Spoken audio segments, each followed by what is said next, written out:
Hier könnte Ihre Werbung stehen, wenn's nicht so ein Knicker der Huren war. Das ist es. Das ist unser Intro. Alles klar, herzlichen Glückwunsch uns selbst. Habe die Ehre, ich bin's, der Biergeld, dieser Conny. Der darf mir mal die vom Eingang packen, das ist der Florian. Hallo. Der tut Mozzarella aus dem Bagel, wirft den Weg und aufs Wasser. Und das ist Speziwirtschaft.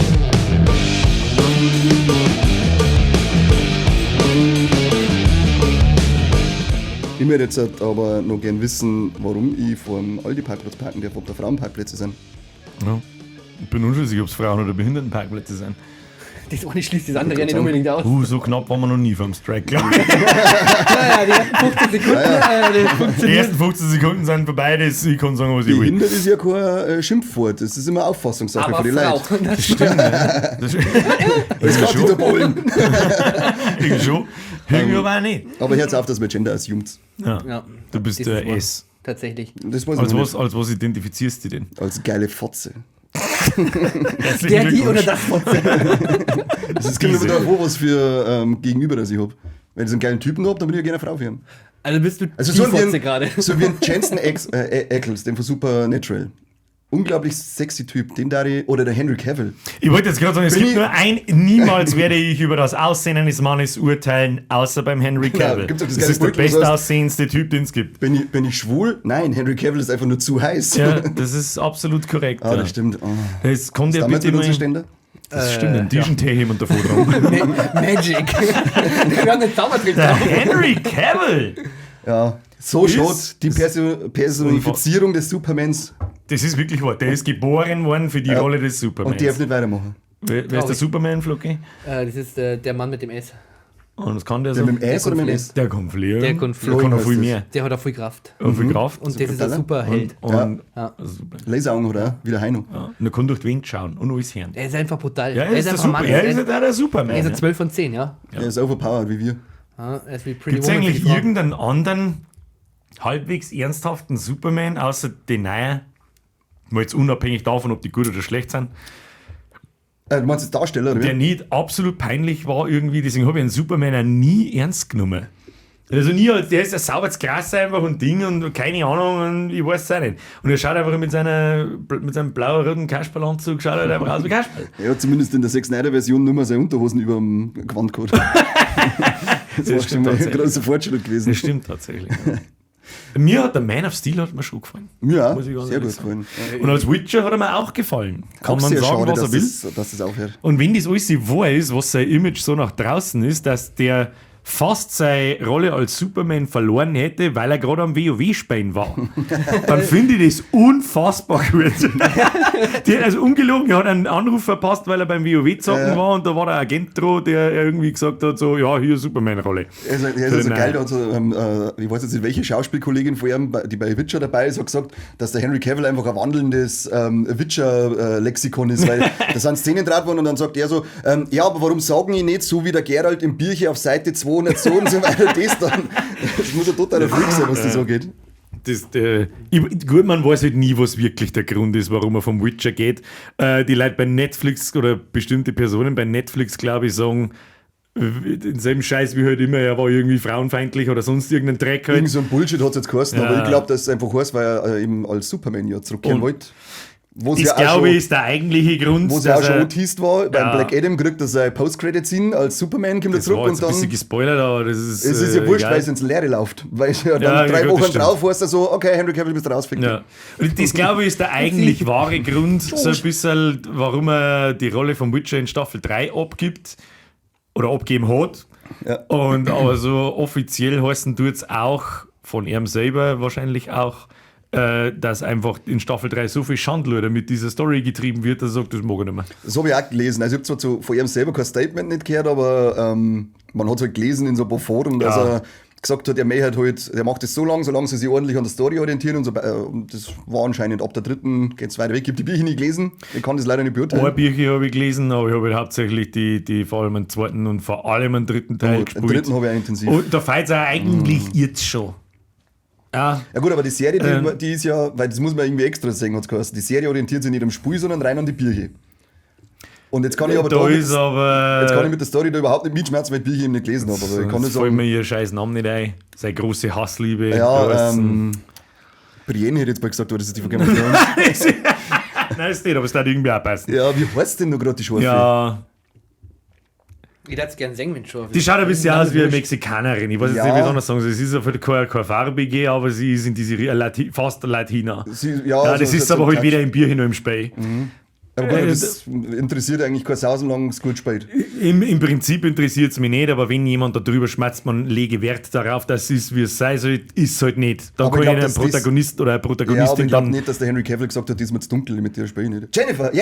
Jennifer Jetzt heißt, ein ja Kruzifix. natürlich, Kruzifix. Das hätte ich jetzt die ganze Da Folge gibt es aber jetzt noch nicht eine, lassen. da gibt's aber noch eine Triss, Marigold, Die Rothaarige? ja, die ist ganz kasig und ganz rothaarig und das ist in der Serie auch nicht. Die ist im Spiel allein so scharf animiert, dass ich mir gedacht habe, ist it okay to jerk off 2 games?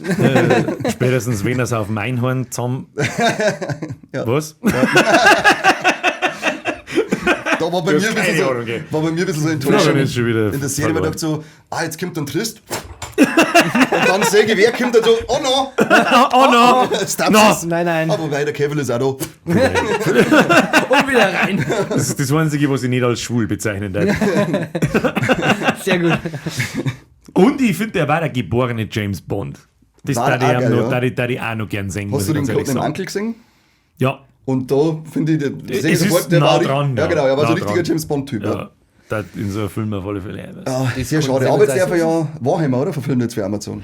Stimmt! Das ist der eigentlich, das ist dann der Scheiß, der dann dahergekommen ist, oder wo ich mir denkt, so, was hab ich da gerade gelesen? Ja, Wenn genau. du eines Tages so ich am PC hinlest und denke so, was hab ich da gerade gelesen? Also, jetzt mal, wenn ihr in so Talkshows sitzt und so, dann machen sie diese super heißen Celebrity-Damen gern darüber lustig, was er für ein Hobby hat. Bloß weil halt sie hobbylose Fotzen sind. Ja, genau. Aber, und dann fangen da an zum Philosophieren, wie geil Warhammer bitte. ist und das und was weiß ich, was ist, und dann sitzen sie da nicht mehr, das ist der geilste After am anderen, das gibt es überhaupt nicht. Und das ist immer so. Immer die Leute machen sich immer über die Hobbys lustig, weil ich sehe das halt nicht als Erwachsener reif empfinden und selber dann sagen, was machst du in deiner Freizeit? Ja, essen gehen! Mr. Celebrity-Tante, so was du hast, ist dir vom genau. Weinstein für irgendeine scheiß Rolle ficken lassen, damit du danach unter Hashtag MeToo Anzeige raushauen kannst. Das ist richtig doof. Das ist Wir haben da ein richtig, bisschen Kohle dabei raus. weil mit dem Talent hätte es nichts zu rissen. Absolut korrekt. Und Hobbys hat es auch kein außer Essen gehen und, Ja. und Freunde und, Ja. und Insta. Und mir ist ganz Wildberry wichtig. Lily. Ja, und, mir ist, Familie. und Ehrlichkeit ist mir auch ganz wichtig. Ja. Ja. Ja, und Ja, ich mag falsche Leute nicht. Im Profil steht dann meistens drin Katzenmama oder Hundemama. Ja, genau. Aber das ist schon süß. Ihr hobbylosen Fotzen! Das ist schon süß, ja. Ja, weißt du, Funktioniert. Und Monat- er macht eine Serie über Warhammer 40k. See. Live-Action offensichtlich. Und hoffentlich krönt er sich man selbst zum Live-Action. Imperator. So Und wie er das hat, ist. glaube ich, auch so ziemlich viel kreative Freiheit dazu. Also, Habe ich auch gelesen. Das ist Habe auf ich alle auch Fälle- gelesen. Was halt da stimmt und was nicht, weiß man halt noch nicht. Aber das ist auf alle Fälle schon mal gut. Weil See. er hat halt da auch Bock drauf. Der hat halt da fett Bock drauf. Wann kann man damit rechnen? Das ist eine gute Frage. wird sicher nur 2-3 Jahre dauern. Ja, wenn man Okay. Sicherheit nur Zeit da. Das ist ja jetzt erst Ende letzten Jahres ist das alles passiert, dass er seine Rolle als Superman und Witcher aufgegeben hat oder Witcher aufgegeben hat, Superman aufgegeben worden ist. Und dann ist dann auch Amazon gekommen und gesagt, okay, wenn es einen Ace nicht wollt, Ich habe gerade überlegt, wer hat ihm Genau. diesen Ding eigentlich gegeben? Ja, Ach so. Amazon. Ja, Und okay. die haben genügend Kohle, um was Geiles zu machen. Hoffentlich nicht wie Ringe der Macht, aber das. Ja, da haben sie eigentlich schon was schmerzt Geiles mir gemacht. mal. Hoffentlich machen sie das mit Prime, weil dann geht's schneller. Weil- Okay. und zu ihm kommt Versand, gell? Da glaube ich, haben sie ja noch nicht. Nein, sag's nicht. Was? Nice. Florian! Ja. Verzeih uns was. Florian. Was möchtest du denn? Wir haben ja schon wieder nur in Themen drin, Ja, aber was soll man wo machen? du keine Ahnung hast. Reden wir mal über das Fußball. Ja, Was hast du für dich gespielt? lieber. Na, hey, ganz witzige Story eigentlich. Heute ist bei 60 der Trainer geflogen. Das ist, Das habe ich auch gelesen. Warum? ja, weil er die ganze Zeit jetzt leider verliert, die letzten Spiele. Also, sehr traurig. Das ist auch was ich nie verstehen werde. Bayern, keine Ahnung, verliert 3 Spiele hintereinander Trainer raus. Obwohl er letztes Jahr, weiß ich nicht, Champions League, Meisterschaft, DFB-Pokal gewonnen, hat aber Videos, 3 Spiele, 1 unentschieden, 2 verloren, hat bis raus. Hä? So geht Aber nicht. geile Story, Schon mal. was heute passiert ist. Wir haben ja ein bisschen früher Ruhe jetzt mit dem Aufnehmen. Muss ja keiner Weil ist wissen. ja letzter, achso, Transfertag. Heute ist der letzte Transfertag. Ja, für die Winterpause. Und Union Berlin, sagt euch vielleicht was, ist doch dieser Berliner Altherrenclub, sag ich jetzt mal. Da wo halt wirklich so die Candy ganzen Crush Ultras, Hardcore, oder wie? da ist auch zum Beispiel Finch Asozial ganz tief in der Szene mit drin. Und eigentlich eine richtig geile Story. Da kommt jetzt dieser Isco von Real Madrid, hat er gespielt, Sevilla. Auf einmal steht der dann da und geht so das Gerücht rum von Sky und Co. Ja, Union Berlin, der Bundesliga Zweiter, vor 3 Jahren erst aufgestiegen oder so, kein Geld und so weiter und so fort und möchten ihn verpflichten. Und dann hat... Jetzt weiß ich, wie es ihm geht, wenn man mir über Superman und nein, aber Herr der da- Ringe Ich habe in meinem Kopf gerade die ganze Aber Fahrstuhlmusik. Nein, es wird doch ganz witzig. Ja, schwarz weiter! Es wird ganz witzig, weil... Ja, ich find's ja Fuck lustig. Ich hatte so scheiße einfach. Auf jeden Fall war es dann so, dass praktisch Union ja gegen Hertha gespielt hat am Wochenende. Also Union Berlin gegen Hertha BSC Berlin. Das habe ich verstanden. Sag mal, Genau, kann noch was? Ja, richtig. das sag mal. Und dann hat zum Beispiel der Kapitän, der Trainer, hat dann ein Foto gemacht von Union, wie sie gefeiert haben, und dann kam Isco für dich. Weil es ist halt einfach so aus der Luft gegriffen, dass so ein Weltfußballer in Anführungszeichen zu so einem kleinen Verein so ein wechselt. Armeeklassenverein geht. Genau. Und dann haben sie halt alle, ich glaube 4 oder 5 Spieler drunter geschrieben, ja Mann, endlich, der kommt safe und so. Und dann hat sogar der das mitgekriegt und drunter geschrieben mit so einem Bizeps-Ding. Später Isco oder der Isco. Der hat in Sevilla gespielt und davor bei Real Madrid. Wie alt ist der jetzt? 37 über der 30. 30? Ja, der ist wirklich nur, also der ist eigentlich in der Blüte seines Lebens. Kann er so ein einzelner Spieler sich eine Mannschaft ausreißen? Die haben Zweiter im Moment in der Bundesliga. Also muss es nochmal Also Also die aber haben später da noch einfach- kein Isco, oder? Na, da spielen halt einfach nur die reißen Wie viele sich einen Arsch auf. Spieltage haben wir aktuell in der Bundesliga? Boah, 18, 19, 20. Also die Hälfte ungefähr. Über die Hälfte, ja. Der zweite. Ja, vor dem Moment. Oh.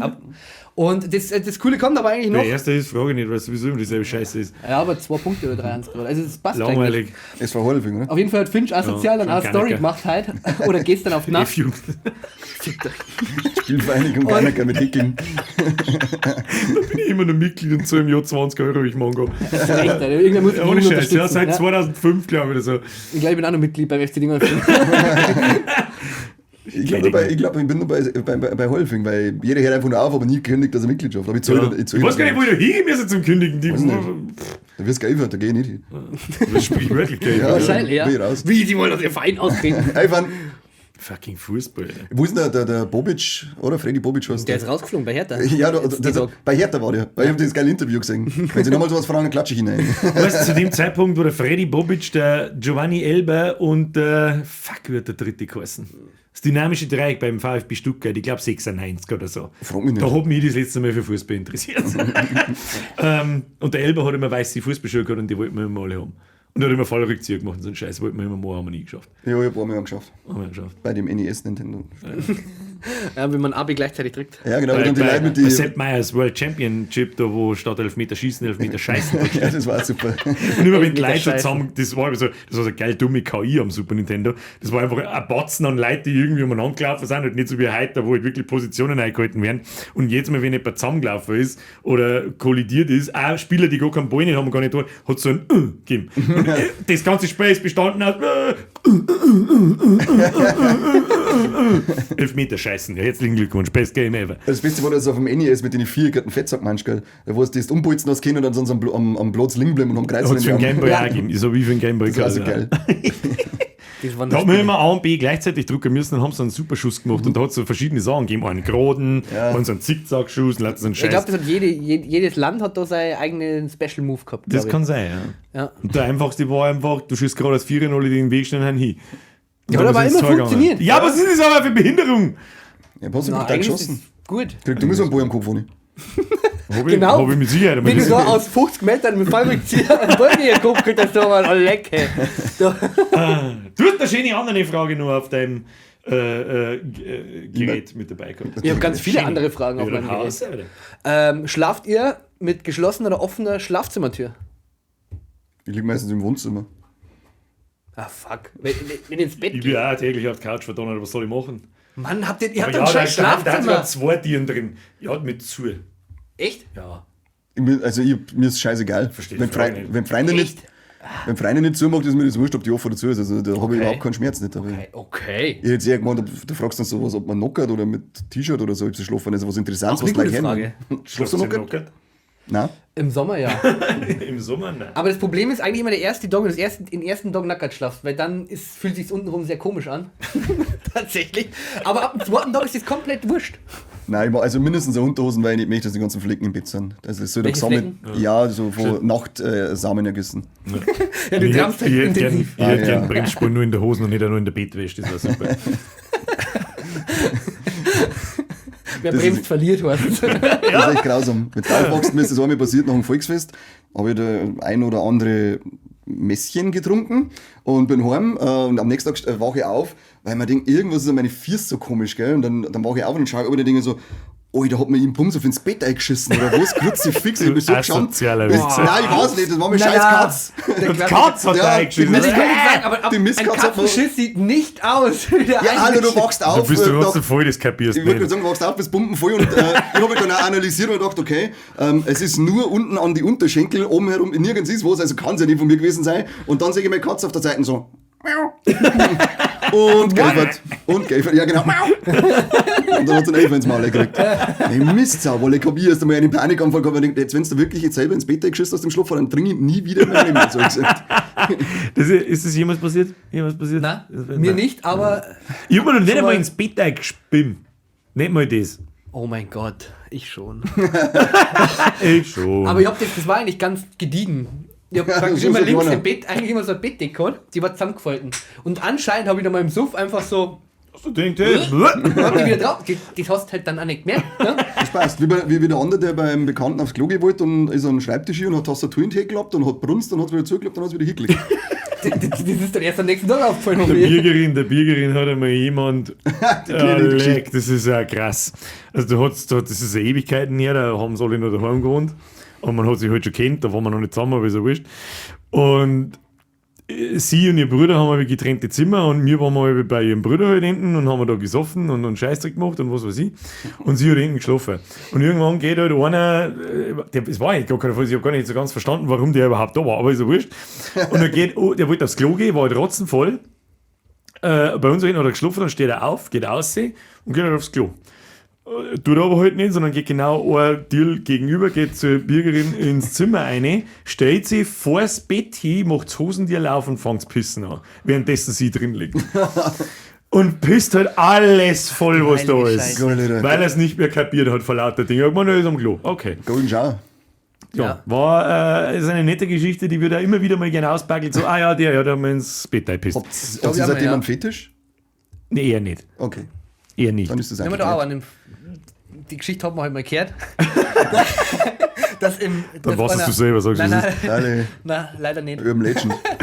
Nein, der hat einen Schrank aufgemacht und hat dasselbe gemacht wie kommt Das, ja, das Ja. habe ich auch schon ein Bürgerin paar Mal geschlafen, gehört, ja. Hat auch Birgit mit dem geschlafen. Überall Überall, wo Biergerin geschlafen hat, Aber wir haben können wir mal festhalten, dass der Birger bei seinem Kumpel war, um einfach nur die Schwester anzugehen. Können wir mal da drüber reden? Das ist der eine Kumpel, der wo dabei ist und... Ja gut. It is what it is. Was soll ich machen? It worked. It ain't stupid if it works. Ich glaube, der Birgit hat eher den Typen, der ins Bett einpisst hat, angehört. Vielleicht war ich der Typ, der ins Bett gepisst hat. Das war der menschliche Brumpfpiss. Keine Ahnung. Also haben wir jetzt doch einen Ja, aber der Fetisch. Bettbissel, der wird jetzt bei dir schlafen. Magst bei mir schlafen? Hey Birger! Jetzt zur Hölle ist Birgerin. Ich hab da ins Bett gebischelt, darf ich heute bei dir schlafen? Was?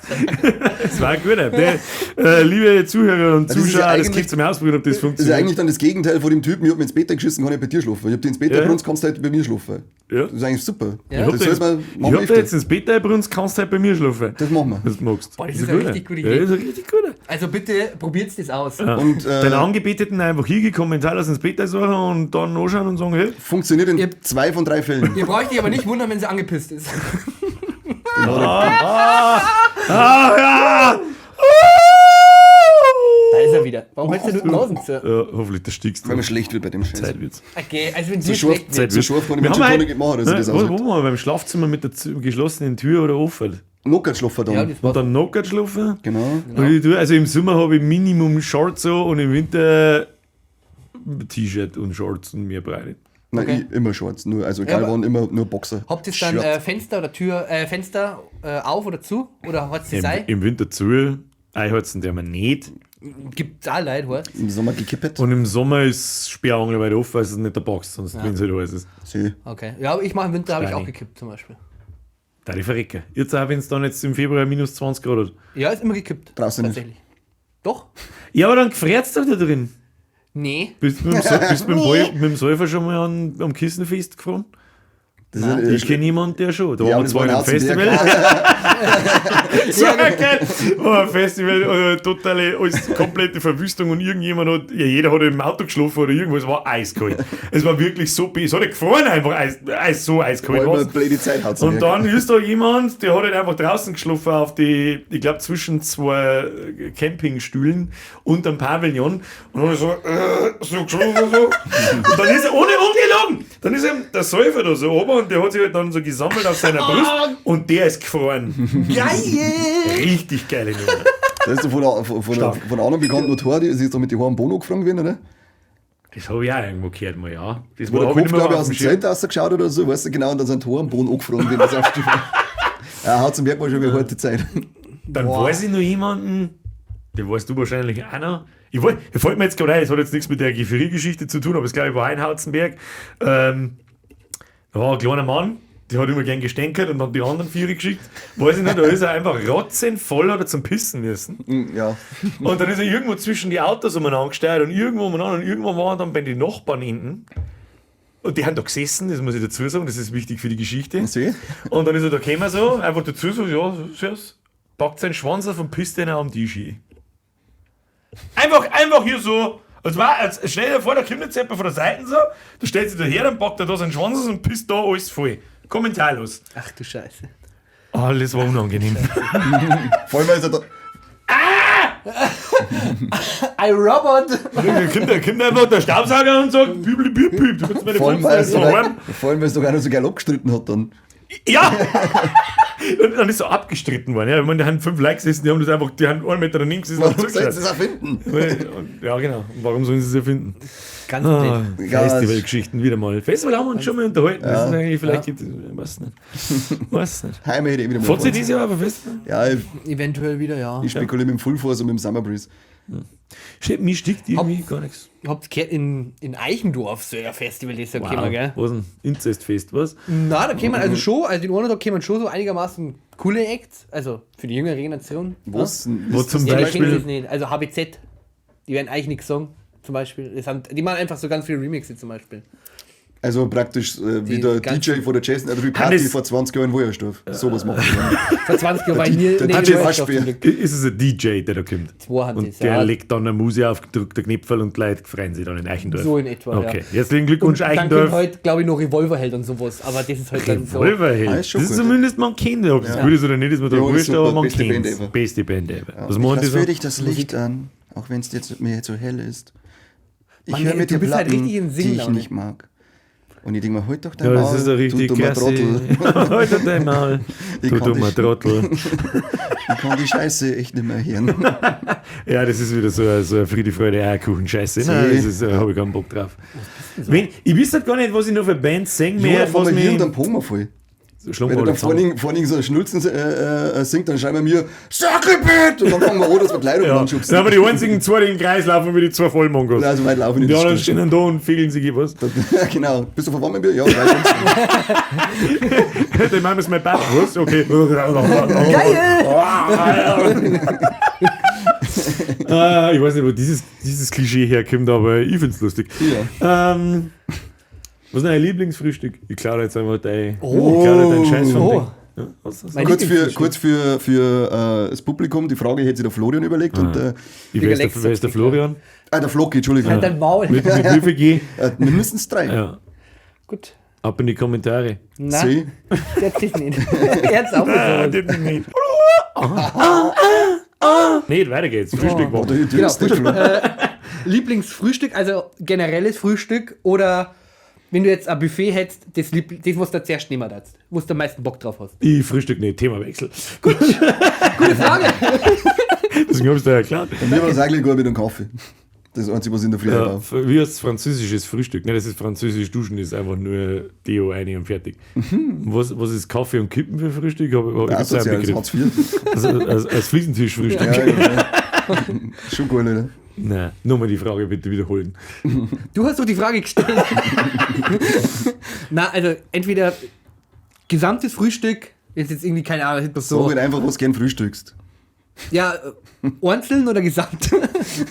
Nein, also, Was soll ein einzelnen Frühstück? Mann, nein, es gibt doch so verschiedene, keine Ahnung, die einen Leute stehen auf Bowls, auf normales Brot, Butterbrot mit Marmelade. Bowls. Ja, keine Ahnung. Frühstück habe ich gefragt. Was sind Bowls? Also Frühstücksbowls. Was ist eine Da Frühstücksbowl? wo doch so... Bitte sag mir jetzt nicht, das ist einfach fucking eine Schüssel Cornflakes oder Müsli und Na, man so nennt das jetzt Chiasamen. Bowls. Na, so Ja, es Chiasamen, wo hast du das Früchte gelernt und so auf Zeug, TikTok? du dummer Affe. Apfel. Wir Salate werden jetzt auch Bowls genannt. Salat ist jetzt auch ein Bowl. Ja, genau. Da wird einfach nur, ein Bowl ist einfach nur ein Haufen Scheiße Welcher geschmissen. TikTok-Spaß hat sich das wieder ausdenkt? Ich weiß. Flocke. War mein Fehler. Ja, Flocke. Flocke auf TikTok. Flocke mit 3G. Na, eigentlich am liebsten... kannst du sehen, wie ich meine Bowls zubereite. Meine Frühstücksbowls. Aber die Da ist gesamten, lecker Müsli drin. ja, die einzelnen und die gesamten. Da ist einzelnes Müsli drin. Oder gesamt! Ihr seid solche Ich Mongol. habe noch nie gesehen, dass jemand auf die einfache Frage, was frühstückst du gerne? Nein, es kommt ja auf die Definition. Es gibt keine Definition! Es gibt nur Frühstück. Das ist Definition in der Früh essen. Ja, Wenn ja, du jetzt da sagst, Uhrzeit von 7 bis 9 oder von 9 bis 12, je nachdem, finde wann ich ist auch ein aufstehe. Unterschied. Ich stiche ab. Finde ich ist auch ein Unterschied tatsächlich. Doch, Gib mir schon weil die um 11 Bierflaschen, habe muss ich ich schon wieder, abhauen. um 10, 11 habe ich schon wieder Bock auf was Warmes zum Essen. Und davor eigentlich nicht. Um 11 Uhr frühstückt man nicht. Also am Da Wochenende. bruncht man. Ja, der Brunchbar. Brunch mit auch Bowls. Zum Beispiel. Mir fehlt 2 oder einzeln. Gesamt. kannst du- Ich flippe aus mit dieser neumodernen dummen Scheiße, weil man nicht mehr scheiß Müsli sagen kann. Das ist ja kein Müsli. Cornflakes mit einem Milch drin. Da ist alles drin. Mir ist mein Bowl. In der Bowl ist alles drin. Da Naja. tust du lecker Joghurt rein und Lecker Joghurt. Früchte und Obst rein. Frucht und Obst, nein, wird das früher kosten? Obstschüssel. Chiasamen und Leinöl. Chiasamen und Leinöl. Ja, ja, das ist der ganz Hippie-Fraß. gesund. Das ist Der ist der gesund. Hippie, der Veganer. Ja, aber er kennt sie Hippie-Fraß. genauso. Du bist der einzige Depp, der es nicht kennt. Ja, komisch. Ja. Darum bist du so ungesunde Fotze. Weiß ich nicht, die muss nicht ins Krankenhaus, was? Ja, die muss ich ganz wegstellen. Oh, schon gefeiert. Apply water to burnt area. Dann cry a lot. Hihi, wenn die wüssten. Hihi. Das ist nicht schlimm, keiner versteht die Witze, außer wir drei, wir haben so behindert eigentlich. Egal. Das sind auch wieder die Idioten in der Schule, die ihren Witz machen und sagen so, Insider. Ja, und so. Sag ich nicht Insider, fick dich, ich schluck den den mit, Pausen aber. auf, der Trottel. Oh, leck. Und haben sie so dumm geschaut, wenn sie Sagst du uns jetzt bald einmal, was du frühstückst oder nicht? Oder Ja, am liebsten. Bowls? Jetzt fang ich wieder um, wenn ich baue. Ich kann es nicht lassen, Bowls Ja, verwirrt mich okay. einfach. Na, Ich krieg das Bowling. Bowle. der jetzt oder kippst du mal mit Bowl? Magst du noch einen Bowlwitz bringen? Oder? Überleg mir noch ein paar, ja. Verzeih Okay. mir dabei, ich höre nicht zu, ich überleg mir dabei einen Bowlwitz. Bowl, was kann mit Bowl machen? Da Google dabei. Google Bowl. Bowlwitz. Eigentlich so ein Semi mit Lachs drauf oder so. Wow, und für das haben wir jetzt eine Viertelstunde geredet. Voll Für das interessant. haben wir jetzt eine Viertelstunde lang geredet und irgendwas. Wie viel einzelne Lachsemi? Ja, genau. Wie In viel Scheiben, einer wie viel Gramm? Bowl drinnen.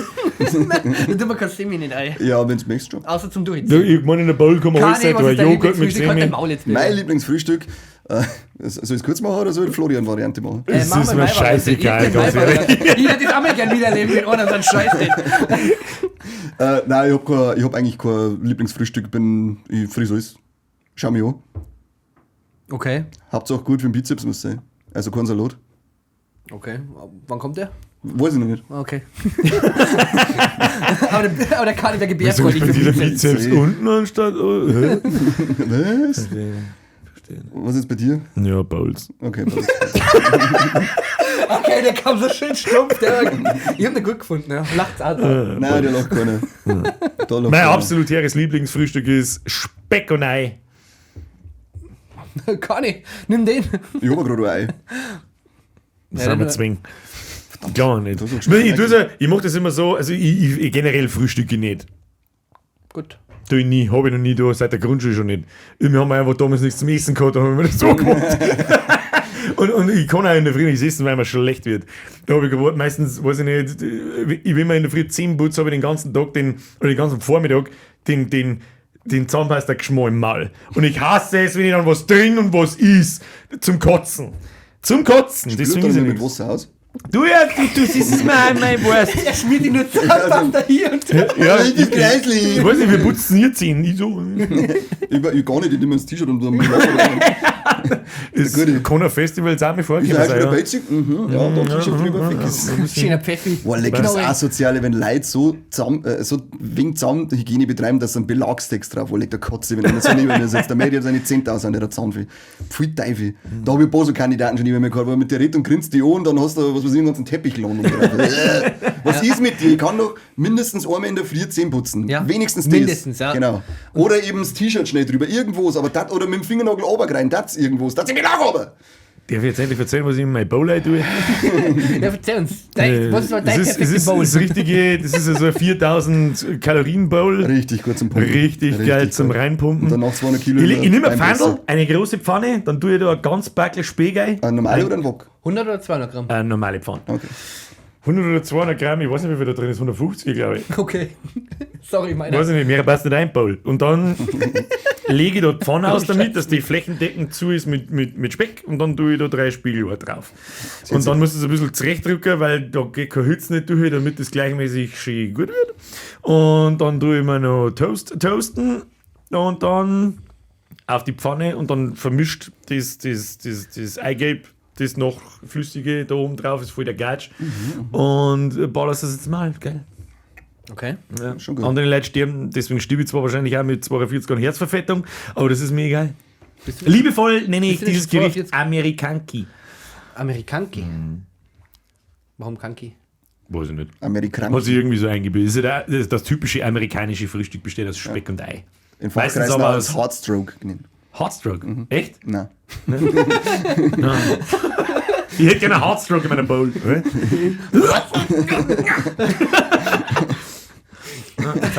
Wir haben einen tollen Kommentar gehabt. Oh ja, User Comments. Ein Finally. Kommentar vom Finally. Schnurzelpurzelchen, die, jetzt habe ich noch voll gespuckt, Das ist ja noch komischer. Hast du gleich mal sauber in den aber ich Kammer habe angespuckt für diesen Kommentar, muss ich die anspucken.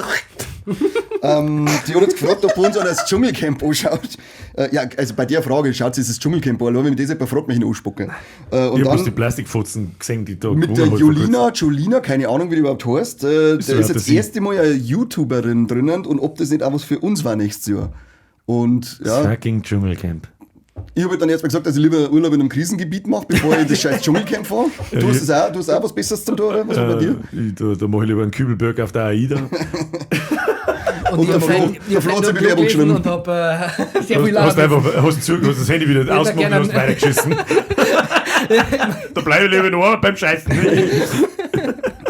Aber trotzdem danke für den Kommentar, Schnitzelpurzelchen. Aber jetzt Danke. jetzt Was soll man geschmust. allgemein, was dieses scheiß Dschungelcamp, seit wann gibt's das jetzt? Ah, das gibt, 20. Damals hast du einen Dick Bach gegeben dazu. ja, also 20 Jahre, oder? Das geht schon hin. Das geht schon, ja. Kennt ihr da wo halt so Anfang der 2000er, wo dieser ganze Scheißdreck angefangen hat mit Deutschland sucht den Superstar, Dschungelcamp, Big Brother und der ganze Dreck. Das ist so recht geballt, sagen wir nur vor 3 Jahren, Ja. wie lange gehen wir, oder? Das war, ja, ich glaube schon. Ja. Das war bei der ersten Sendung und damals hat es ja noch kein Internet gegeben, im Prinzip so gut wie keins, oder dieses Unterhaltungsprogramm, wie es halber, da kann ich noch nachvollziehen, wie das funktionieren kann. Ja. Aber wie kann 2023 sowas wie das Dschungelcamp noch funktionieren?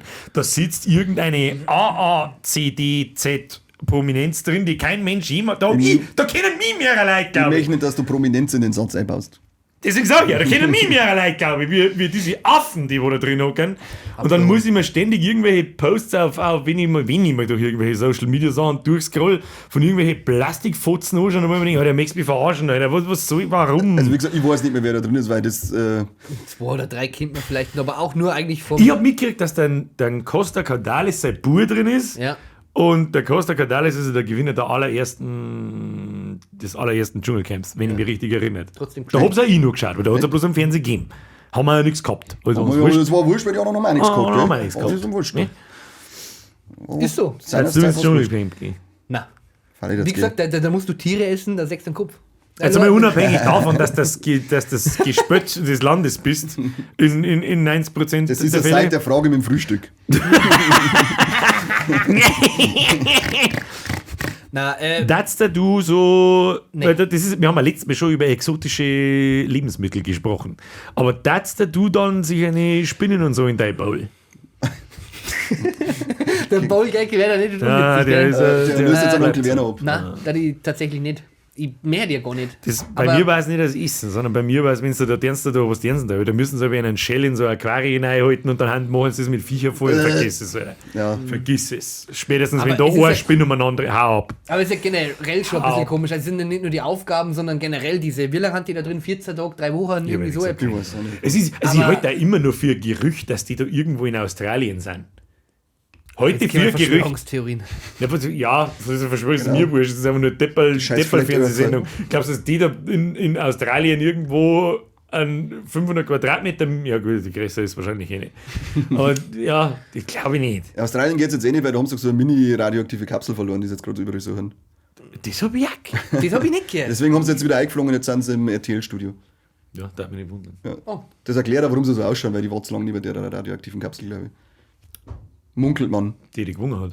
Ja gut, die Weiß nicht, schaut hat der schon jemand gewonnen? vielleicht hat die einfach geschluckt. Ich glaub Ja, schon. ja, das ist vorbei. Also ist schon Am vorbei, Wochenende. ich hab mir das laufen Und das lassen. ist doch, glaube ich, die Ersatzkandidatin. Das ist Ja, auch komisch. Also, Ist doch einer nicht gekommen oder nicht kennen? ein Spezi von mir schaut das so, deswegen weiß ich ein paar so Sachen, der verzeiht mir das ja da, wir spielen mal über WoW nebenbei und nebenbei schaut er da voll dabei, jetzt geht das Dschungelcamp los und ich sage, jetzt mal halt doch dein Da gibt's, Mann. die kennen aber auch so viele, die das so feiern. Ja, das Rindviech hat gewonnen, die hat irgendeine Dschungelprüfung nicht machen können, weil sie einen Schnorchel nicht in den Mund nehmen Ja, können, aber weil so ihre fette Lippen so fett. Motorradlippen hat, ja. Was soll denn der Scheißdreck? Froh wie. Ich bin überfordert. Ja, vielleicht, Verstehe. hoffentlich hat der Arzt darauf hingewiesen, dass kein Schnorchel mehr in den Mund nehmen kann. Genau. Ja, ich hab's gleich verklungen. beim Beratungsgespräch, Sie wissen schon, wenn Sie jetzt die Lippen so und so weit aufspritzen, können Sie keinen Schnorchel mehr in den Mund Ja, nehmen. geht aber der Schwanz von ihm noch. Ja, der geht schon noch. Der geht noch, ja. Zwar nicht bis zum Anschlag, aber er geht noch. Kann nicht so wenig. Deep Throat geht immer. Oh Gott, oh Gott. Himmel, Gott, oh Gott. Ich Du hab hast noch- dann. Also, ich habe noch mal einen Kommentar eben, gelesen gehabt, den fand ich ganz witzig, und zwar war er vom M-Punkt. Ich weiß nicht, wer der M-Punkt ist, Der aber Marius Nein, Max. Mareike. Mörtel. Mareike Mörtel Marius. Mareike Mörtel Marius. Minus Max. Max. Triple M. Der hat zu mir gesagt, dass ich bald sein Spirit Animal wir durch die Scheiße, was ich mir verzeihe. Finde ich nicht toll, diese Beleidigung, weil ich habe nur sehr eloquenten, fachmännischen Scheiß von mir zu geben. Jetzt darf mich interessieren, was ist euer Spirit Animal? Habt ihr sonst? Habt ihr so einen Scheiß? Weil es gibt doch echt Leute, die sagen, der Tiger ist aufgrund von seiner Stärke und seiner Eleganz und trotzdem wegen seiner Katzenschmiegsamkeit mein Spirit Animal. Und ich sag dann halt mal, was muss ich da drosseln mit einem Telefonkabel? Dann ist meins der Henki der Weihnachtscode. Der Henki, der Weihnachtscode. Okay. Okay. Ich hab kein Spirit Animal, liebe Patrone. Ich hätte nämlich dann eins für dich, und zwar einen europäischen Hausen. Das ist der Beluga-Stör. Das ist der größte Stör der Familie Störfische, der in der Wissenschaftssprache Huso genannt wird.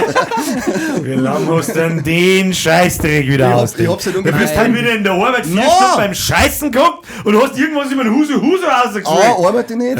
Punkt B. Punkt B, hab ich den Witz mal abkassiert. Das war schon vor, was weiß ich, 7 Jahren, hat mir das einer bei WhatsApp geschickt, das Bett, und hat geschrieben, hey, ich hab den Fisch gefunden, der du bist, Huso.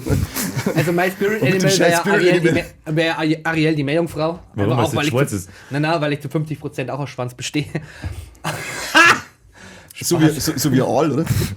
Nein, eigentlich bin ich Ist nicht. es der Aal eigentlich noch viel geiler, weil der ein einziger Schwanz ist? Ja, das sagen Ja, doch aber Mena- du kannst ja nicht 100% Geil. Schwanz sein. das sagen doch Menasmos, wir bestehen nur aus Penis, so wie ein Aal. Prost.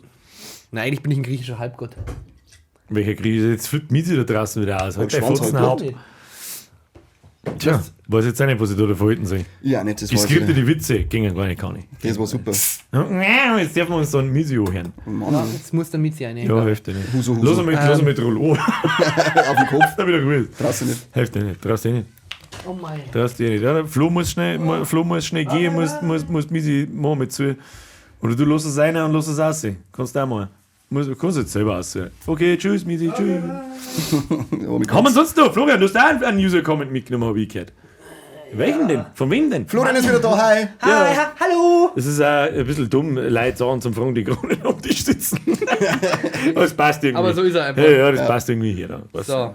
Der Huso. Ja, ich habe einen Kommentar von Eddie Gordo. Eddie Gordo. Hi, Eddie. Hallo, Idi. Also der erste Satz beschreibt klasse Folge.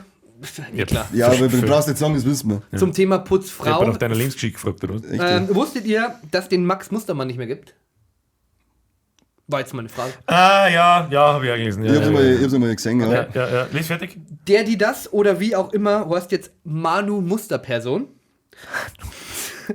Auf allen Vorlagen Wer kommt denn auf so eine Punkt. Unfassbar. Scheiße, darfst du so schnell. Schöner Abend und merci für die Folge. Ich frage mich jetzt nur gerade, ich bin mir nicht sicher, weil nämlich auch der Postillon so sie auch schon mal geschrieben hat.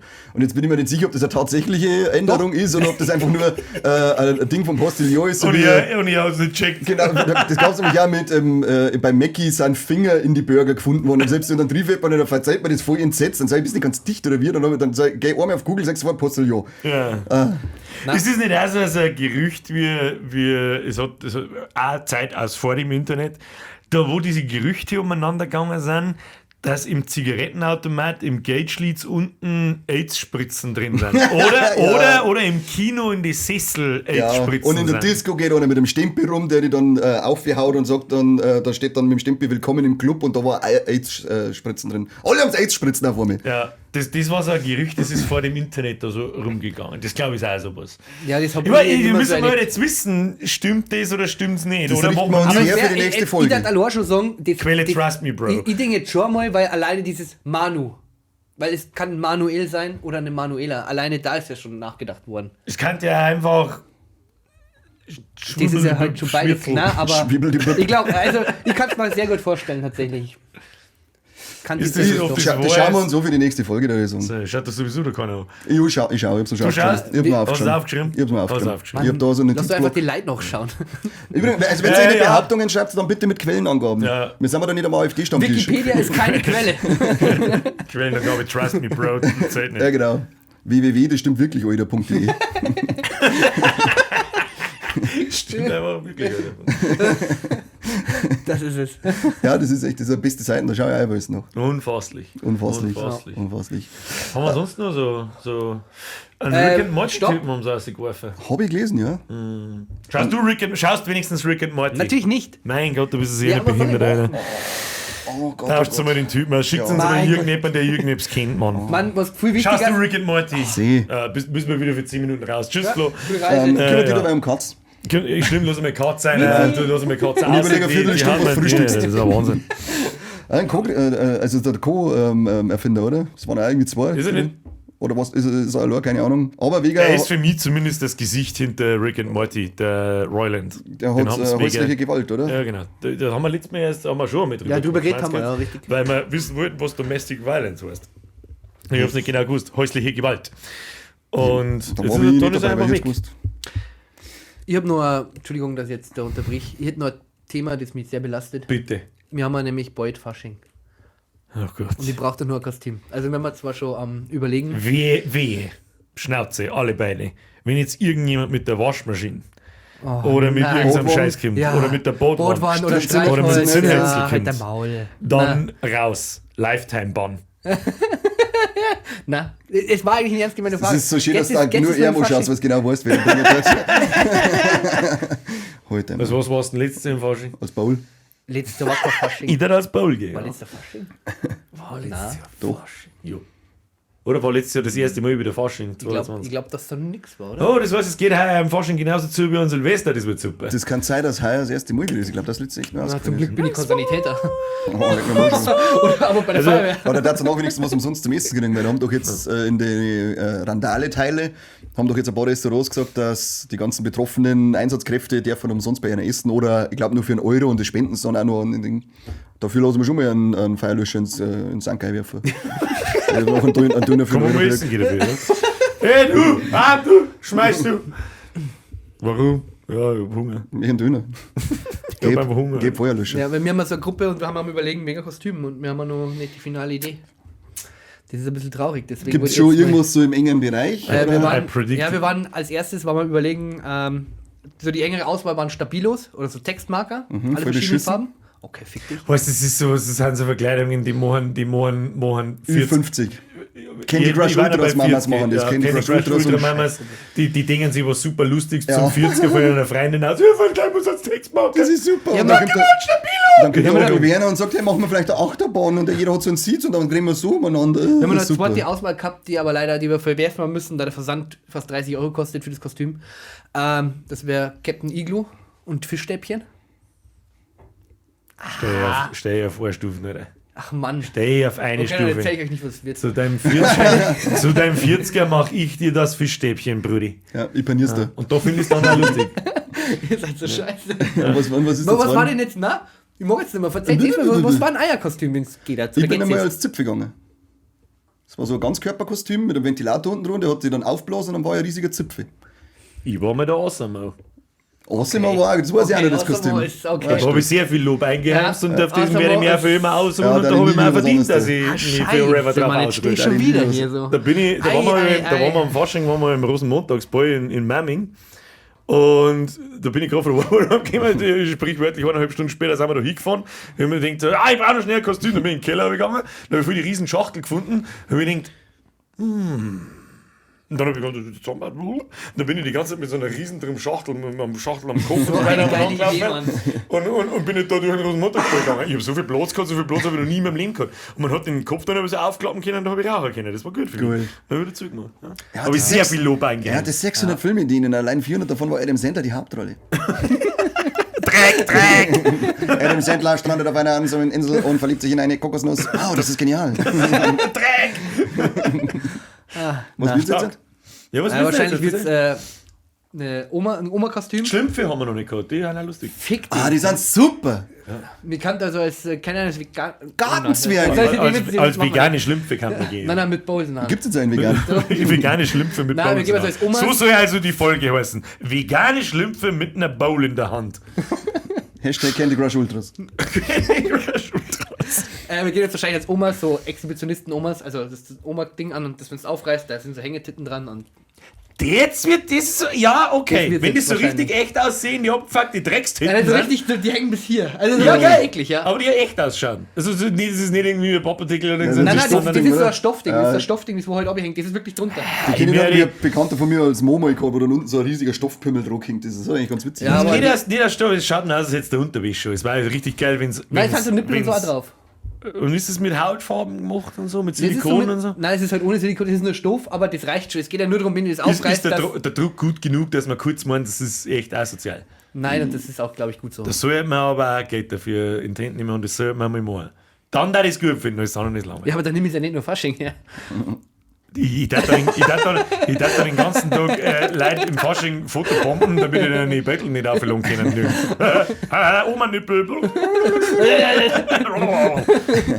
Ich hab mal ein ganz kontroverses Kostüm gehabt. Das war, kennt sich an die... Lecker, das war die- ja wirklich. Könnt ihr sich an die H&M, den H&M-Skandal damals erinnern, wo es das schwarze Kind fotografiert hat mit dem T-Shirt, wo Ja. drauf stand, das cooles Monkey in the Jungle? Das habe ich mal Ja. im Stream erzählt, Kinder aufpassen. Und ich fand das halt, ich fand die Kontroverse darum so dumm, weil ich sag, sind ja die Eltern wahrscheinlich gefragt worden und keiner von denen Leuten, der das gemacht hat, hat sich gedacht, hat da irgendeinen rassistischen Hintergedanken gehabt, sondern den normalen menschlichen Gedanken, und zwar, es ist einfach nur ein Mensch. Es ist scheißegal, welcher Mensch das hat, es ist scheißegal, welche Hautfarbe das hat, aber irgendwelche Vollidioten haben sich dann aufgeführt und haben mir einen Rassismus unterstellt, wo ich sage, Ja. totaler Mist. Dann habe ich mir zur Aufgabe gemacht, dass ich dann halt dieses verpönte Blackfacing mache und habe mich halt dann als dieses Kind verkleidet mit schwarz angemalt, Afro und das T-Shirt und habe es halt dann mit Edding aufgeschrieben, weil kaufen hat man es nicht mehr kennen, außer für 120 €.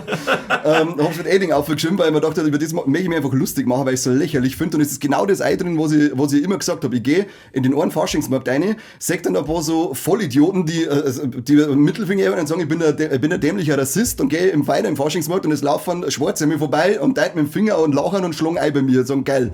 Und dann habe ich mir gedacht, weißt du, die sich beschweren dürfen, die dann sind, weil es verstehen, wo es das geht, und die eigentlich ein dummes Maul halten sollten, die sich einfach nur wieder wichtig machen wollten, das sind die immer die den Mittelfinger hergehalten haben. Das war ein ganz toller Abend. Das ist ein ganz klassischer It's a Trap. Ja, genau. Das war Und ein richtiger Trip. die Leute, die darin etwas Rassistisches sehen, sind Rassisten. das und sag ich auch. nicht die das Ja, machen. ich sage auch eher, dass die Das ist Leute, die halt das das. als rassistisch betitelt haben, waren die da ein Problem, oder die halt ein Problem haben, weil, wie gesagt, das war ein Kind, da sind sogar die Eltern gefragt worden, die wahrscheinlich schwarz waren. Und dann, Vielleicht waren es zwei Weiße und. ich glaube nicht, dass Fotografen gesagt haben, jetzt ziehen wir das kapieren sie. So wird das nicht hergegangen sein. Wobei, das ist halt wieder irgendwie, da müsste die Leute wenn nicht so Du gewesen warst sein. kein Wunschkind, Kamal. Prinzipiell Halt, passt. Zieh mir das Shirt und das ist das ist richtig schwarzer Humor. Genau. Wäre wahrscheinlich nie passiert sein. Genau, und dann, wo er gegangen ist, hat wahrscheinlich geheißen, hey, das ist eine Clown, gib's wieder. Ja, darf ich jetzt für das Fotoshooting das T-Shirt? Nein! Das ist meins. Frag mein Papa, du hast gefunden. Spell dead, gone. Das dauert noch, das verstehen die Leute bei uns noch nicht. Das dauert noch ein Müssen paar wir dann Jahre, bis eingeschaut. das ist Aber auf alle Fälle, das war mein kontroversestes, aber auch witzigstes Kostüm, weil genau das passiert ist, von dem ich ausgegangen bin, dass passieren wird, dass die eine Seite, die das Maul halten soll, sie beschwert und die Seiten, die das Maul zerreißen darf, die hat den Witz dahinter gesehen und hat, ich habe High Fives kassiert, derer viele. Glückwunsch. Ja, zu Recht. Das war toll. So waren die so. Scheiß Fasching. War richtig cool, richtig cool. Das war.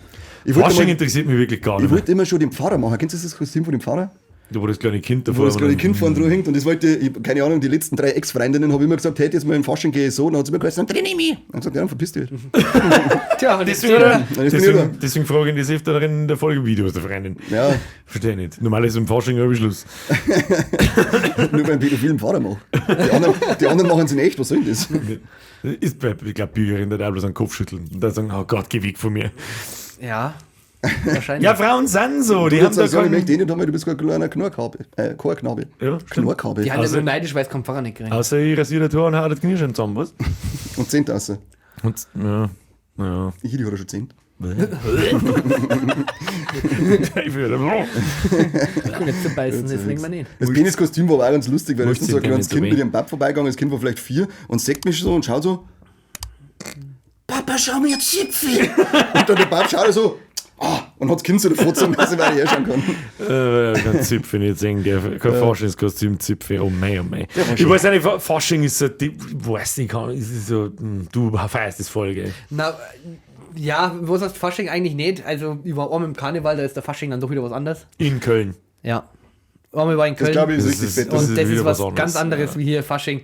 Da ist halt den einen Tag, wie es jetzt bei uns ist ja meistens Deichspruch dann, das große, aber Ja. da unten ist es ja 5, 6 Tage am Stück und das ist wirklich Das ist wie knallhart. ein Oktoberfest bei uns wahrscheinlich. Und da ist halt wirklich, da Mit wird Kostüm. Oder geschmust wie, und da sagen wir und mal, wie ein Volksfest. ja, es ist halt der Unterschied auch, du gehst ja mit deinen Leuten fort da bei uns und bist mit deinen Leuten unterwegs und das war's. Und da unten ist halt so, da geht der 16-Jährige mit einem 60-Jährigen fort und es ist scheißegal, du lernst da die ganzen Leute kennen, weil die haben doch viel offener dahingehend und nicht wirklich so eingestarrt und so starr in der Gruppe, sondern da... Wie bei uns ist oft der Bullshit, wenn es irgendwie sagt, gehen wir da und da hin. Nein, da sind ja gerade lauter Junge. Ja, es interessiert doch mich nicht. Wir 5 gehen wir doch fort. Und wenn da jetzt einer ist, der ist 17 und der ist cool, dann sage ich, okay, trinken wir einen Schnaps miteinander. Du musst aber nur Oder überlegen, 18, wenn wenn's du- jetzt einfach nur gerne- gar nicht. Wenn du jetzt mit 4, 5 Leuten unterwegs bist und dann kommt einer und stellst dir die Gruppen dazu und schmeißt irgendeinen Blödschiss. Und fang du das- an. Ja, genau, das ist genau das Problem.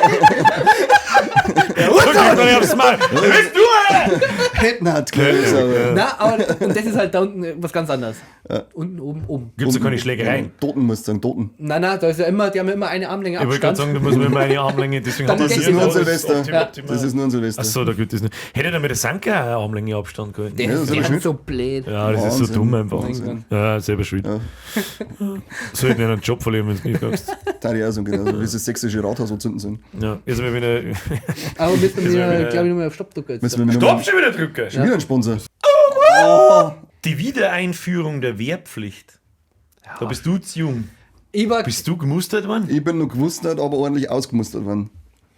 Du bist ja komplett behindert.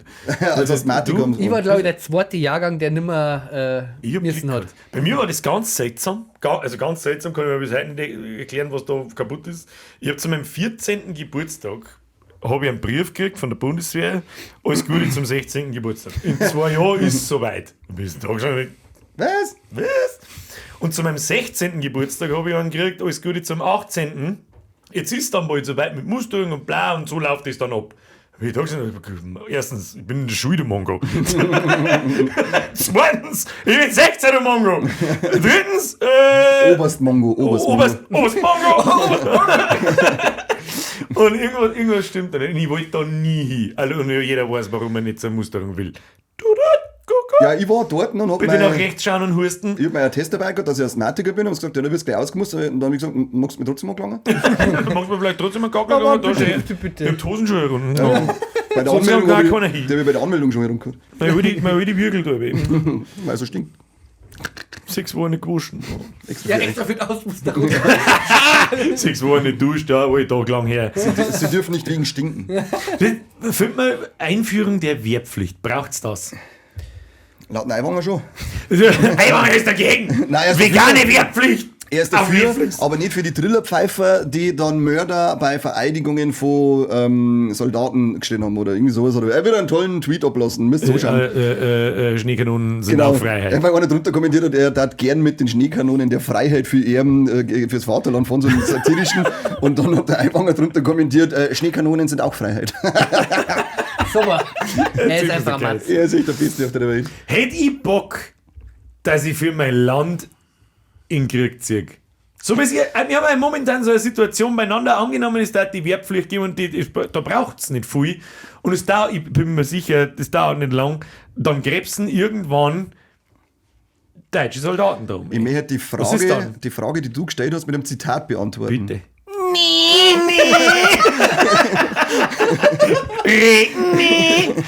Das ist so richtig krass. Da fahren Leute freiwillig hier und lassen sich abknallen. Das werde ich nicht verstehen.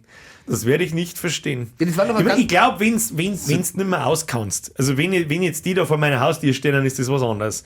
Aber das deren halt nicht. Ja, richtig. Das ist, für das haben wir Berufssoldaten und solche Geschichten. Außerdem, was möchtest du mit mir da fahren? Ich laufe 2 Meter und dann fahre ich um und bin da. Und dann sagen, Rakus, Ja.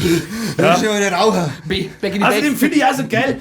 Ich Drei habe Spielblätter, drei Spielblätter. jemanden im Freundeskreis, der hat damals schon, also es ist ja schon Ewigkeiten her, wir haben schon ein bisschen länger, in sein Ausmuster, ich bin übrigens nie gemustert worden. Ich habe dann nie wieder was gehört nach Das ist dem eine Frechheit. 18. Ding. Habe ich nie wieder was gehört, ich bin okay, ich bin fein raus. Und dann war die Wehrpflicht abgeschafft und dann war es mir wurscht. Lang die später da.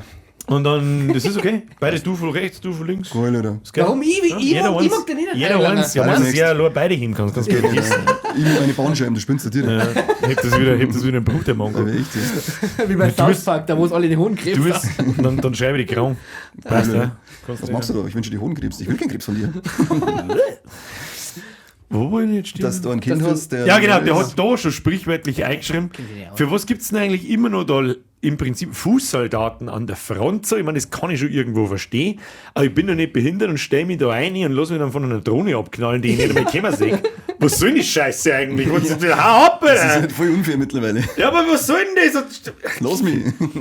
Ja, das ist.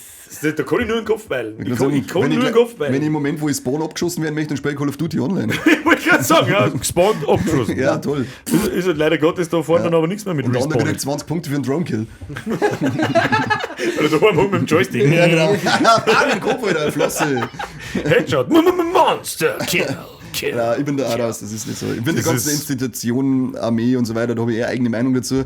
Man braucht es ja offensichtlich, weil es ja der Bananenchef der Welt gibt. Das ist diese schwierige... Ukraine-Krise zeigt es ja Ja, gerade. genau. Das ist diese schwierige Frage, so, was tust du denn? Der Genau. hört ja nicht auf einfach. Du Ja, kannst genau. nicht einfach sagen, ja gut, mach aber die. Das ist ja das. Solange du Szene hast, musst du halt irgendwie dagegen steuern können. Aber ich verstehe halt das nicht, wenn die Leute da sitzen und so, da offensichtlich ein Narischer da sitzt und sagt, jetzt gehen wir da zu den Nachbarn um und schießen wir so lieber drüber und vergewaltigen wir und foltert wir und was weiß ich. Und alle ziehen mit und alle haben gesagt, ja, Falli, machen wir wieder. Hast schon recht. Ich Das verstehe ist das auch ein nicht. Teil, den ich nicht verstehen kann, wie das heute noch funktionieren kann. Ja. Aber bei denen da hinten wird auch das Internet geregelt, Ja, da weil wird das alles auch- geregelt.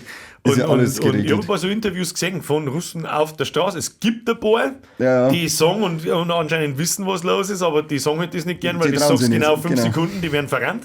Und der Rest ist genau das, was gesagt wird. Ja. Ja, weg mit denen.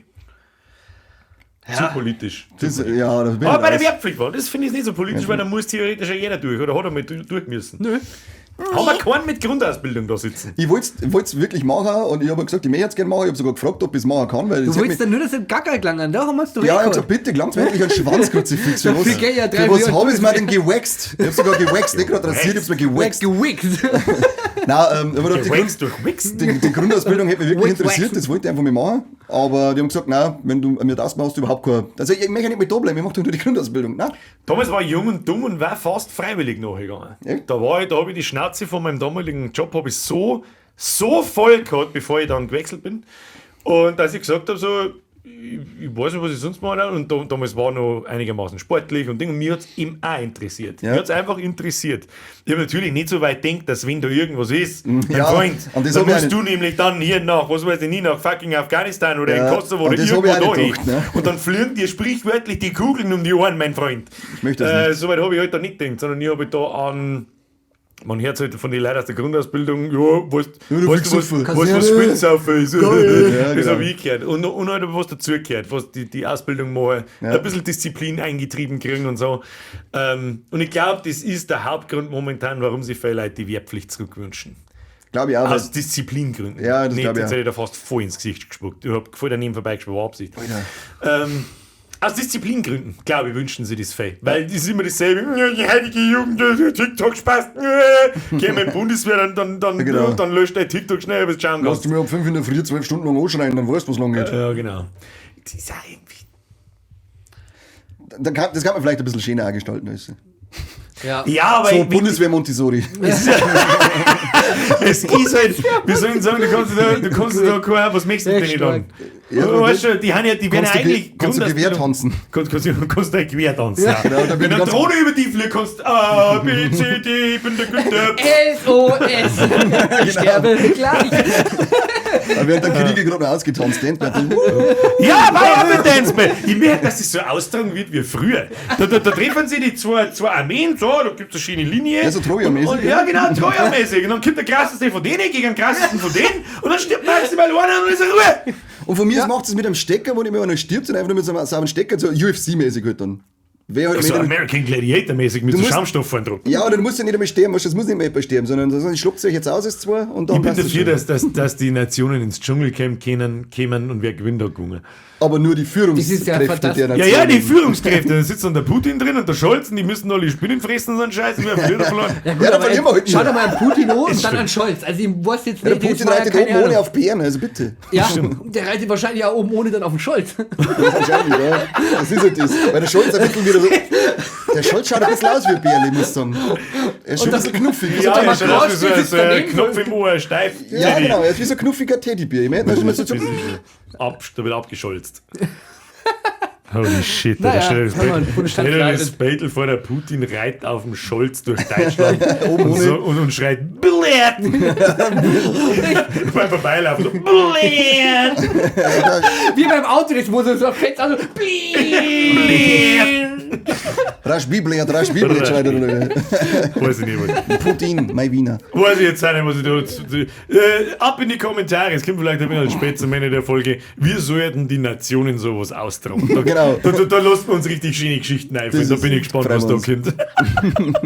Ja, dann da ich sagen, ist die heutige Folge hiermit beendet. Vielleicht, ich hoffe, das war nicht zu politisch am Schluss, vielleicht ein bisschen. Am Schluss vielleicht Ja, ein wir haben bisschen. eine Viertelstunde zwischen uns Ah. von Bowls gehört, also es geht ja. Ja. Ja, bei uns waren schlimmer, oder? Also da und abgesehen davon, was du jetzt hier so in einer Frühstücksbowl, halt bloß dein Fotzen, weil sonst schreibe ich drunter, wie hat dich nach deiner Meinung gefragt. Du Fotzen. Conny, herzlichen Dank für deinen Beitrag. Flocke, herzlichen Dank für dein Bowl. Dein Maul. Ich bin der Bürger und ins Schlagzeug. Floki, servus. Ich frage mich, wann wir es endlich geschafft haben, dass du nicht mehr kommst, wenn wir es ausmachen. Ja, ja.